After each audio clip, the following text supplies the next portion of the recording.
Hey, what's up, friends of the internet? Welcome back to the channel. If you're just joining us for the first time, don't forget to hit that subscribe button. I'd really appreciate it. Today, I'm going to try and save you a couple of bucks doing the air filter replacement on your Toyota Sienna. And this is going to be the same for most model years. This particular one is a 2008, anything that has the 3.5 V6. So over here, you will see this little housing right here, and that's where the air filter is. If you go to like a oil change place, they're going to try and charge you anywhere from $30 to $50 to replace this. And we're going to do it for about $10 with this filter that I got off Amazon. Be sure to check my link in the description to order your own.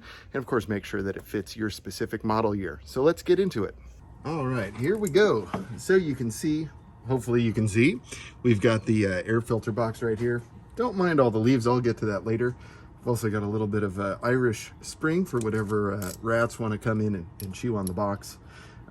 We have that there. So in any case, there's a 10 millimeter fastener right here. There's also another one back here. Off camera, I went ahead and loosened that one up. It's a little bit hard to reach, so you want to definitely have an extension. I have better extensions than this, but I just didn't want to go all the way to my shed, so use my little in-car DeWalt tool set here. So I loosened that up. My top tip would be break it loose and then do it by hand after that. Probably the easiest thing. Now I haven't done this one yet, and already I can see Just Tires didn't even put it back on. That was very nice. Thanks, guys. They wanted, I think, $45 for this. So yeah, don't be scammed, friends. There we go. So I got that loose. Now, all you have to do is lift this up kind of this way, and you're gonna yank your old filter out. And there you have it. Yeah, it's pretty dirty. I think it still has a few more thousand miles in it, but we're gonna change it.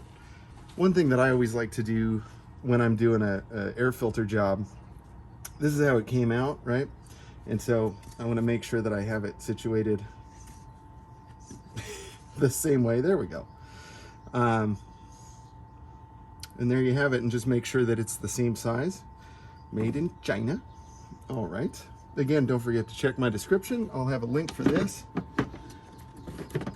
And I always like to kind of look in the air box and just make sure there's no like large pieces of debris, in which case I would want to get a shop vac and get those out, or just grab them by hand. Either way. Now, fitting the filter back in can be a little tricky. You just kind of have to angle this box. There we go. And oh good, this came off. So we'll cover that in a second. I will say, a lot of these oil change places, they're kind of rough with your stuff, so oftentimes they'll break various components. So now that that's kind of back into place, nice and secure, I'm going to fasten this. Just be careful when you're working around your battery. You don't want to connect positive and negative. Ask me how I know. I'm going to tighten that up a little bit more in a minute. Now I'm going to get around to the back side here, and yeah, there we go.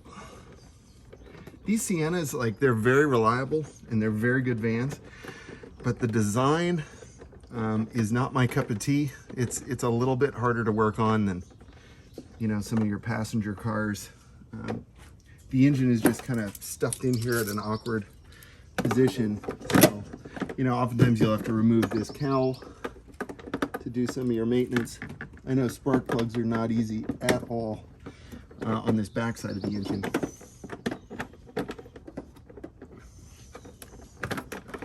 Yeah, and I need a longer extension. I'm going to do that off camera. But in any case, I'm going to tighten that down. And then I'm going to reconnect the vacuum lines. Looks like this one came off. That's fine. This one had to go here. This one goes here. Not rocket science. Probably do need a replacement vacuum line on that. So be sure to check your vacuum lines and hoses to see that they're all making good contact. But that's basically it, friends. We just did it in 2.5 minutes. So it's really not too bad. Like I said, make sure to check everything, make sure everything's sealed and tight before you start the car again. You don't want to throw any codes. And this is also a good time to actually check your oil and verify that the shop you took it to actually changed your oil and put the right amount of oil in, because I don't trust Just Tires anymore, and I never did, for the record. All right, my friends, that about does it. We've changed the air filter. I'm going to make another video in a minute on how to do the cabin air filter, save you a couple more dollars, because we like to save a couple bucks when we can. Also, while I'm at it, if you're thinking about ordering a Tesla, be sure to use my referral code. That's going to be in the description. I also have some of my favorite Tesla products and some tools. I'll have a tool set like this listed as well. So be sure to support the channel. Check all of those links. I'd really appreciate it. All right, my friends, questions, comments, drop them down below. I will look forward to seeing you in the next one. Stay driven. Bye. Perfect.